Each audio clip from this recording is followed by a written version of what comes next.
Eccoci qua, Patrizio Bertini, Presidente Ascom. Siamo entrati un po' nel merito specifico con l'introduzione che aveva fatto anche il professore per le osservazioni tecniche. Qual è adesso il nodo cruciale della situazione che vi trovate ad affrontare? Quindi andiamo anche nel territorio tranquillamente, abbiamo accennato al discorso di Due Carrare, ma poi c'è anche Abano Terme con un altro centro commerciale piccolino, però insomma comunque impattante, ce ne sono tanti altri in provincia di Venezia, per parlare, insomma la situazione diventa emergenziale. Verona è esplosiva. Come? Sì, Verona Verona è in pericolo costante. Lì attorno adesso c'è un piano fatto attorno a Verona, lì che è uno dopo l'altro, e tu hai improntato, lo sviluppo di Verona tu hai improntato su nuovi centri commerciali, ma dove vuoi che andiamo? Dove vuoi che andiamo? Ecco, esatto, Verona bravo, ha tirato fuori. I dati che ha dato il professore mi hanno spaventato perché non conoscevo questi dati e quindi capire come fino adesso siamo andati, che trend che abbiamo percorso è spaventoso. Io ritengo che una piccola riflessione dobbiamo assolutamente farla. Chiaramente siamo su un clima di cannibalismo ormai, perché il pesce grande mangia il pesce piccolo. Si tende sempre più a fare centri commerciali sempre più ampi, sempre più grandi, di grande metratura e quindi facendo morire quelli piccoli che sono attorno, quindi creando zone di degrado, perché è questo che si crea, zone di degrado, quando una visione comune ormai ci dice che i centri commerciali hanno 10-12 anni ancora di vita, perché l'evoluzione ormai è alle porte. Vediamo tutti i giorni l'e-commerce e altre forme di vendita che si stanno, viviamo quotidianamente. Quindi è una riflessione che dobbiamo fare. Qui manca una programmazione, non c'è una visione chiara di dove dovete anche come politica spingere le imprese, perché diciamo siete voi che dovete dare un po' l'input alle imprese e dire guardate che si prospetta questo, visto e considerato che chi legifera è la politica. Lui aveva fatto la legge sul consumo del suolo per questo. Sì, allora la legge Monti è stato un disastro generale perché vediamo le aperture 24 ore su 24 e tutto quello che ha generato. Ci sono imprenditori dell'Austria che vogliono venire in Italia a fare i centri commerciali perché lì chiudono al sabato pomeriggio e alla domenica è chiuso e dicono voi che siete un paese con il Papa, un paese religioso, 24 ore su 24, quindi c'è qualcosa che dobbiamo un attimino rivedere, non possiamo continuare su queste logiche qua perché continuiamo a farci del male. Poi il consumo del suolo ormai Due Carrare è l'esempio classico, però non è solo Due Carrare o Verona, abbiamo un'altra minaccia che è il seminario Selvazzano. Lì si parla di una metratura il doppio di Due Carrare. Sempre vicino a Padova, per specificare. È sempre Selvazzano, è un paese vicino a Padova, alle porte di Padova, quindi il doppio di Due Carrare. Se continuiamo con questa qui, e dopo non dimentichiamo mai che abbiamo sempre Marghera. Una minaccia costante anche Marghera, quindi voglio dire, bisogna avere una progettazione seria, bisogna che la Regione o chi per essa diano un piano chiaro del consumo del suolo. Quindi questa legge secondo voi non è sufficiente? Dopo entriamo con... professore, la parola sì.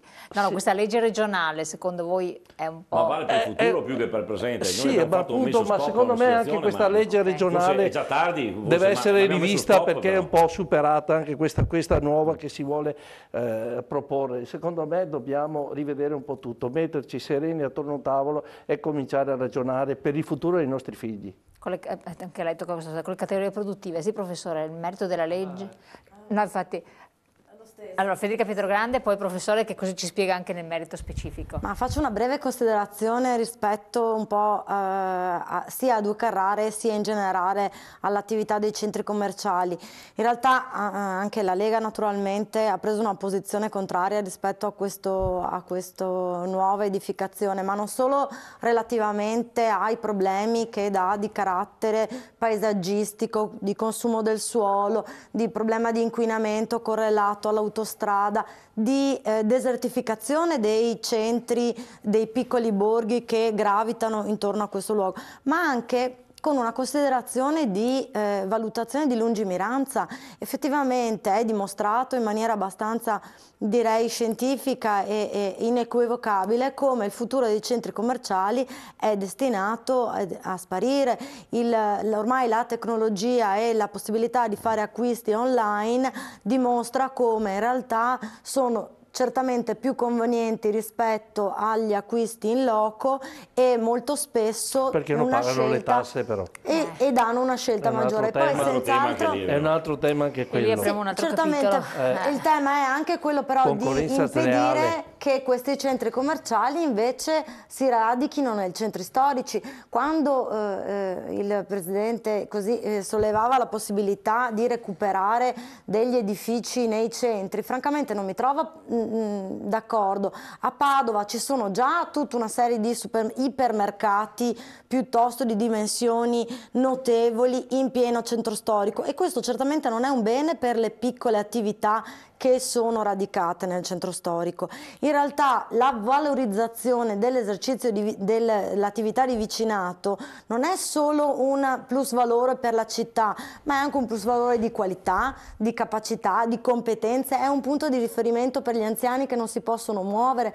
La piccola distribuzione dà sempre un qualcosa in più, un qualcosa di diverso. I centri commerciali già esistono, le grandi catene di distribuzione già esistono, hanno un pubblico, se vogliamo, e una clientela diversa da quella del centro perché sono dislocate nella cintura e quindi magari attraggono di più le famiglie che intendono trascorrere anche delle ore non solo per acquistare ma anche per verificare tutta un'altra serie di elementi, ma devono rimanere distanti perché viceversa creano una concorrenza all'interno del centro storico del piccolo borgo che non è il significato che si vuole raggiungere, la valorizzazione del territorio.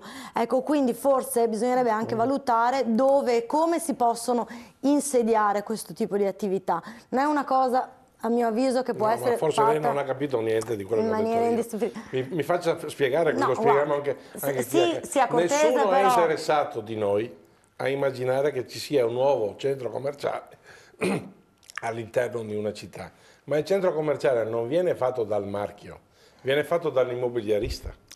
Il marchio che vuole aprire, mi chiamo X, al posto di andare nel centro commerciale vengo in centro, ma sono solo. Se io porto un negozio importante all'interno di una città, faccio da attrattore anche per gli altri piccoli negozi, non faccio fastidio. Se ne faccio 100, metto in difficoltà i piccoli negozi. Ma guardi, adesso per esempio su Padova, quando lei citava caserme dismesse, per esempio in Riviera la caserma Piave è stata acquisita dal demanio dall'università ed è stato creato e verrà destinata ad un centro un polo universitario. Questa è una riqualificazione di un edificio. Io sto cercando di spiegare un'altra cosa. Noi non possiamo permetterci di fare i pianificatori dei comuni. Stiamo ragionando in termini di dire se c'è un'impresa commerciale. Se lei mette un Despar ogni 100 metri in centro storico, stiamo parlando dell'impresa nel genere. No, ma sto facendo degli esempi. Ma non si possono fare degli esempi. Ma certo, perché la catena di distribuzione, la grande catena di distribuzione che quindi ha delle disponibilità economiche diverse. È il non alimentare che sta facendo oggi l'evoluzione. Lei mi dirà, se lei va all'outlet, trova alimentare? No, certamente no, allora ma è la dimostrazione che una cosa importante e chi ce l'ha sul suo territorio per 50 km come minimo sa che ha fatto piazza pulita di tutto, piuttosto che mi facciano un altro outlet fuori di ogni autostrada, che è quello che sta succedendo come volontà di chi vuol fare questo tipo di strategia.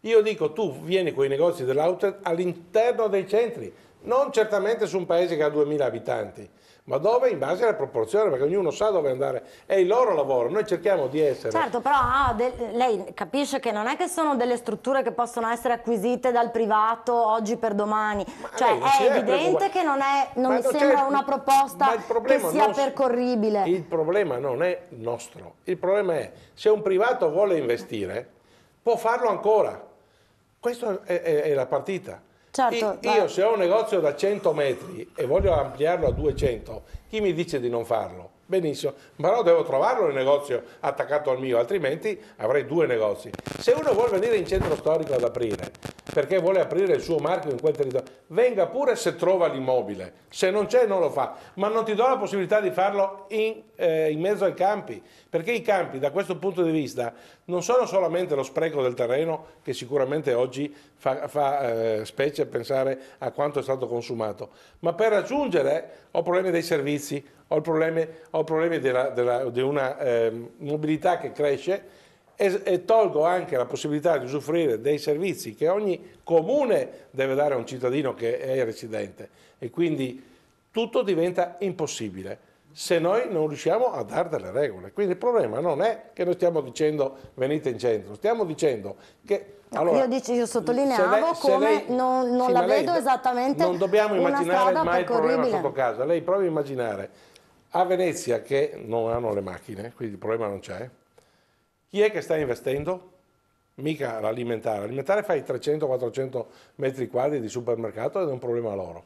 Ma sono i grandi marchi, non uno, che fanno da attrattori, per cui i piccoli... Se lei vede nei centri commerciali in realtà continuano ad aprire e si fanno concorrenza uno con l'altro e chiudono da una parte e aprono dall'altra. Il centro Giotto, adesso sempre, mi dispiace tornare nel territorio, però è questo, che è qui a Padova, il centro Giotto, che era il primo centro commerciale che è stato aperto, adesso è desertificato. Se lei va a fare un giro nel centro Giotto non trova più nessuno, i negozi sono chiusi e l'attività è pressoché zero, perché si sono moltiplicati gli altri centri commerciali, e man mano che si sviluppano di dimensioni più grandi e con maggiori, vogliamo, attrattive, con maggiori...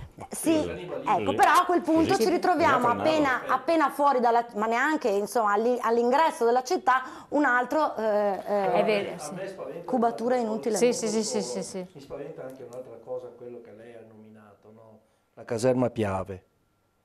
Spostare da Via del Santo e andare alla caserma Piave, per carità, è un'area che deve essere riqualificata e sono d'accordissimo, però mi spaventa quello che si può creare in Via del Santo. Tutti i negozi che sono nati perché lì c'è l'università, che fine faranno quelli? Bisognerebbe capire se c'è un piano per cui svuoto da una parte però riempio. Ma io credo che in realtà... Io spero di sì, perché altrimenti su queste logiche qua non c'è una programmazione esatta e quindi creiamo sempre il gioco delle scatole cinesi, no? Le giriamo. Adesso questo è un problema dell'amministrazione di sinistra che attualmente governa Padova e lo gestiranno loro, però nell'idea originale che c'era l'amministrazione Bitonci quando è stata ideata e proposta questa soluzione, ovviamente era una soluzione che aveva una sua integrità, cioè mettere in uno spazio grande come una caserma tutta una serie di dipartimenti che avessero una continuità invece che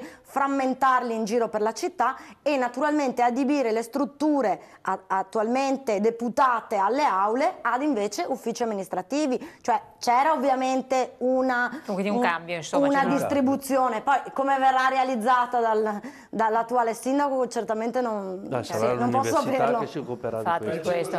Non è che si è proprio svuotato, si è riempito di extracomunitari, alla fine il centro commerciale di Padova per gli extracomunitari, per gli immigrati che abbiamo noi nel territorio. No, ma è quell'altro... Però non ha grandi... No, ma infatti perché si è riempito di questa gente, un italiano che dice ma dove vado? No, ma infatti lì c'è l'altro tema. Che magari non ti rubino qualsiasi cosa che hai preso. L'altro tema è questo, che facciamo l'esempio del centro Giotto, che è un po' eclatante, vabbè, tu conosciuto da tutti, è orrendo, diciamo che non si è rinnovato, non è stato ristrutturato, è l'orrore. Dove c'erano già delle strutture, alla fine non abbiamo sprecato del suolo. Ma adesso chi varca le soglie di quel centro commerciale viene depressione, cioè non si... Però all'epoca quando è nato, lo ricordo bene, c'era la fila così di macchine, ma dovevano rinnovarlo, cioè dovevano rinnovarlo, fare quello che diceva il professore, rinnovare, o Zanò, presidente, rinnovare e ristrutturare. Quella potrebbe essere una struttura che può essere riqualificata e creato un nuovo centro commerciale. Ma noi che stiamo parlando in generale, non possiamo preoccuparci, abbiamo già detto che la partita c'è tra chi è esistente e chi non è esistente. Noi stiamo dicendo che chi non è esistente non deve proprio più essere... l'esistente è una partita di concorrenza enorme, grande, piccoli e medi. E ci sarà sempre qualcuno che apre, qualcuno che chiude e qualcuno che si rigenera. Dall'altra parte, siccome non possiamo passare per quelli che... forse lei ha la fortuna di essere molto giovane, ma chi fa commercio da molti anni si trova di fronte a un'opinione pubblica che immaginava che essere diventati titolari di qualche attività magari nei primi anni 50 fosse un vivere di rendita. Bene, allora apriamo al mondo, andiamo a fare la concorrenza, vediamo che quello lì non mi è simpatico. Bene, oggi ci troviamo in un'altra partita. C'è un mondo esterno che studia, che immagina e che lancia delle idee. Se io ho bisogno di quel mondo non lo posso bloccare perché se no faccio morire la mia città, nel senso lato, non la mia singola città, la mia città. Quindi lascio che uno venga da me, non blocco le frontiere. Il libero mercato è anche stimolo per chi è lì che non deve vivere di rendita, ma te lo metto dentro in un contesto dove la gente vive. Siccome non ho idea a X paese piuttosto che un'altra provincia di come sono fatti, faccio un ragionamento da pianificare poi sul singolo territorio. E io le stavo per finire prima di infrastrutture che deve essere creato. Prima un discorso così quando ha occasione lo va a visitare. Le poste che c'erano a Venezia a Rialto oggi sono un contenitore di attività che danno 250 posti di lavoro circa e non hanno tolto nessun posto di lavoro a Venezia città, che comunque non era senza negozi. Cos'è che hanno fatto? Ci sono tanti negozi di marchi diversi. Il concetto è innovare, non rimanere fermi, ma innovare dove c'è la città. Perché se io voglio immaginare quello che già conosco, vuol dire che non innovo, già so. E invece noi che siamo imprese che vogliono far vivere le imprese, non ci mettiamo da quel livello lì. Perché è indubbio che se uno è più bravo di me, lui farà impresa e io vado a casa. È un po' diverso, la sua è una visione che capisco, è una visione che comunque, mi creda, l'abbiamo superata da 20 anni, perché con quella visione lì è quella che avevamo noi 20 anni. Dicevamo sempre di no a tutto, dicevamo che quello che era e abbiamo rovinato il mondo. Le ridò la parola, devo andare in pubblicità. Lei confonde le cose, non ho detto no a tutto, ho detto che per cercare delle soluzioni bisogna che ci sia un contesto adeguato, tutto lì è una cosa molto diversa, perché se adesso lei conosce la situazione, per esempio padovana, ma sono certa che riguarda qualunque città del Veneto, la scarsità di accesso al centro impedisce poi di fatto che le persone si rechino nel centro a fare gli acquisti, quindi è anche inutile che noi prendiamo e rigeneriamo una grande struttura in centro se tanto comunque il centro non è di fatto difficile in una vecchia scuola fare un parcheggio a piani, basta che uno che pianifica lo fa.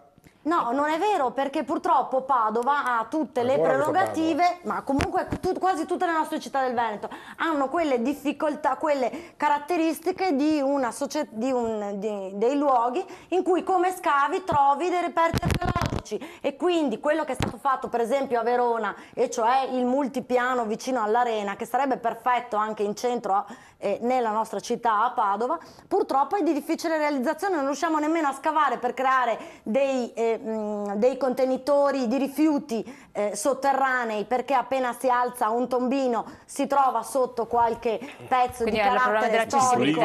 Che cosa dobbiamo fare? Allora torniamo su questo tema, devo sentire alla luce di quanto è emerso anche lei professore, poi la parola anche a Betto.